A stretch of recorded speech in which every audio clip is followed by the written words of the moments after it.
It immediately starts with the gameplay. No intro, just the gameplay. It introduces you with the hexagon orb and also lets you turn on low detail mode and ultra low detail mode for people playing on a 4-month-old Apple product.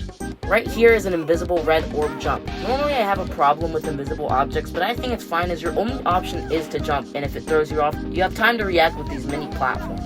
You then hit this green orb, which is pretty hard to react to on your first time playing, showing that you will need good reflexes to beat this level.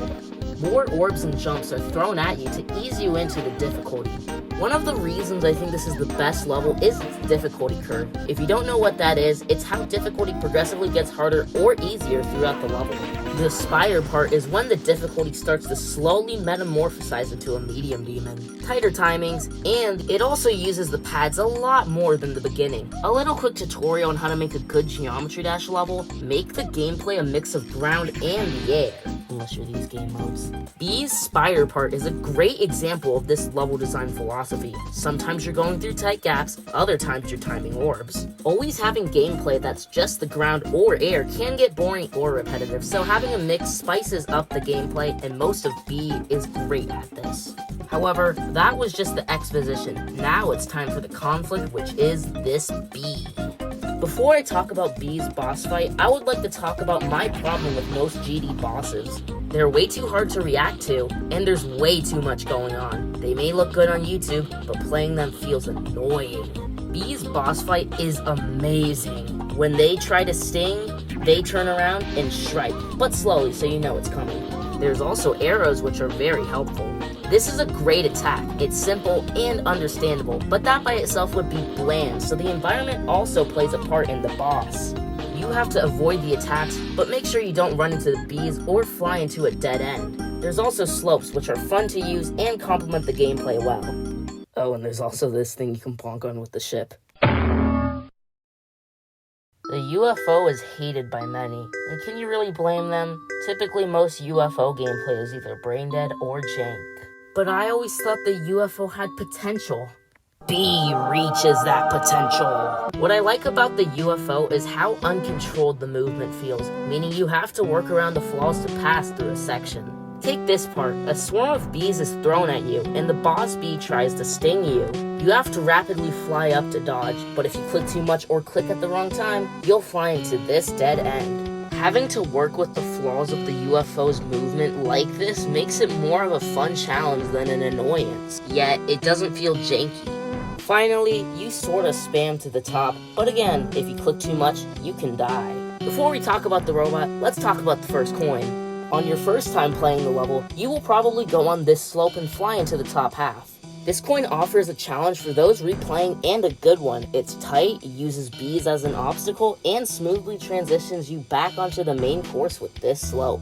There's not that much gameplay on the top half, which not only means the coin path is not going to distract anyone and cause them to die, but it's also good for people replaying and letting them skip the breathing room. This is an easy S tier.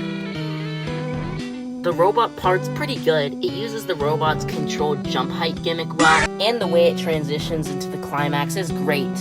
Nothing that noteworthy to say, except for the coin! The coin's pretty good. Yeah, it's easier than the main path, but I think it's in a placement where your brain wouldn't process it, causing you to go on the main path. There is an invisible portal, but what else could they do? B tier. Now it's the start of the climax. This is when the level really tests your reaction time, and the bees are actually trying to kill you. This ball part is what I mean by reaction time. It's incredibly fast with no time to breathe. You have to click fast, but you can't spam, of course. You still have to time it. It uses the black orb a lot, which hasn't really been used yet. It even throws a teleport portal. Overall, this is a great way to start off the climax, showing how rapid fire the level will be from now on. I would like to say the transitions in the level have been very good throughout the level, giving a good amount of time to react. When the ball part transitions into the wave, it gives a breathing point with the D blocks, ensuring you won't accidentally kill yourself. Before the bee starts to attack you, it stares you down while these weird honey slopes keep coming at you. However, there's one thing I'd like to say, not just for bee, but for most things in life. Just because it's the best, doesn't mean it's perfect. In this case, the angry bee obstructs some of the vision, which would be perfectly fine if it wasn't a boss. My first time playing, I thought it would have a hitbox, but no, you just phase right through it. It's a small nitpick, but it does get in the way the first time playing. One thing that makes anything cool is if the beginning happens in the end, but revamped, which sounds weird, but let me explain. At the start of B, you have a slow spider part, but in the falling action, you have another spider part, but this time it's incredibly fast and harsh. It really shows how the level developed along the way. The angry bee is sorta attacking now by throwing some honeycombs and trying to sting you. The bee does this at the right half of the screen, blocking your vision. I could get it if someone were to dislike this, but I think it's really cool. Throughout the level, I've kept saying on how this level tests your reaction time and reflexes, and this angry bee makes it harder to react. The layout isn't that confusing, and it doesn't have any fake orbs or paths. If you see an orb or a jump indicator, you click without hesitating. However, I do have one big problem with this part, and it's this honeycomb right here that blocks this orb.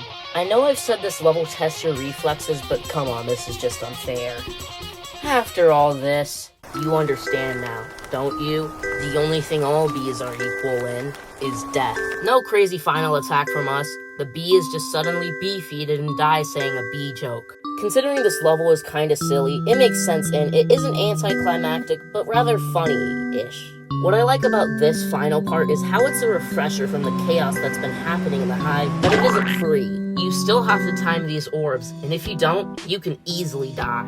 A lot of levels tend to just end, but this one has a satisfying resolution. All in all, while B's gameplay doesn't have a crazy gimmick, we live in a world where great design and theme often sacrifice gameplay and, most commonly, sight readability. B is able to have great gameplay and still have an incredible design and theme, which I'm about to get into. The reason why B is one of the most iconic and memorable levels is the aesthetic. There really isn't any other levels about a beehive except for levels literally inspired by B. B is memorable because it's so different from most levels. The style is cartoony and silly, contrasting most realistic glow levels. The theme of bees complements the gameplay really well in the boss where it tries to sting you, which doesn't make sense unless it's a bee. The level uses these hexagon orbs, and a nitpick I have is how it blends in with some of the backgrounds, but not all, of course. Another nitpick I have is these invisible mini platforms. It probably messed up some new players, but it has really good sync with the song, so I'm not that mad. Overall, the design is cool, but more simplistic than other levels. You can tell what things you're supposed to land on or avoid, and the screen never feels overly cluttered with design. A lot of levels tend to have a bunch of visuals all across the screen, and while it looks cool, it can sometimes be confusing on where I'm actually supposed to look at. Sure, B may be really detailed, but it never felt like too much. Remember, sometimes less is more. If you've ever been lectured in English class before, you probably would have recognized the way I split up the segments for Act 1 earlier. Exposition, conflict, climax, falling action, and resolution. B tells a great story compared to GD levels. I'm not saying it's as good as Force Gump or something like that. But what I'm trying to say is it follows somewhat of a cohesive story. Everything that happens makes sense. You invade a beehive, they try to kill you, and then you meet the queen bee. There's never something random. It all has to do with bees. I know this is kinda stupid, but it makes the level's theme a lot stronger.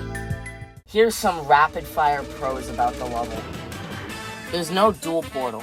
Duels aren't bad, but they're typically either very hard or they're just normal mode but more claustrophobic, which wouldn't work with this simplistic medium demon. The level's use of slopes are very well done. They keep you on the main path, but they don't get too annoying. Speaking of slopes, some of the honeycomb blocks have slopes on them. Makes the hitbox feel better. The watermarks for Motleyorc and ScorchVX fit really well with the level. They aren't distracting and they thankfully don't plaster the screen with a big anime face. The layers in this level are nice for copying and pasting the bees. That's how I can use them for green screens. Most of the custom orbs and portals are handled well. It's easy to tell what ring or portal it is, and if you can't tell what portal it is, it usually gives you enough time to react to the change. The level starts and ends with a cube part, which is pretty cool. The more goofy style is reflected in the song Beep Beep by Stiffles. As it's not your typical electronic GD song, it's a little laid back yet a bit serious. It's hard to describe. The 3DB is pretty cool. Okay, I've blazed this level a lot, so here's some cons I have with the level. This teleport portal doesn't really look like a teleport portal. To be fair though, I don't really know what else they could have done. The transition from the cube to the spider. The low detail mode and ultra low detail mode options are cool, but I think there should have been an option to turn off the custom orbs and portals and instead use the low detail mode in the actual game. There's no S-block indicator. That's really all I can think of. In conclusion, B is the best level in Geometry Dash. In my opinion. I tried to be objective with the reasons why I think it's good, but at the end of the day, it's still subjective. If this video does well, maybe I'll make another level analysis like this, maybe for a platformer level. I'm sure in the future I'll end up liking another level more than B, so I'll let you guys know if that happens. I'm aware of some contradictions I made, and I admit there were some flaws with the script, but I'm a little lazy, okay? Oh, and finally, stay tuned for why Zombie is the best level in Geometry Dash in 2024. Wait, no, that's not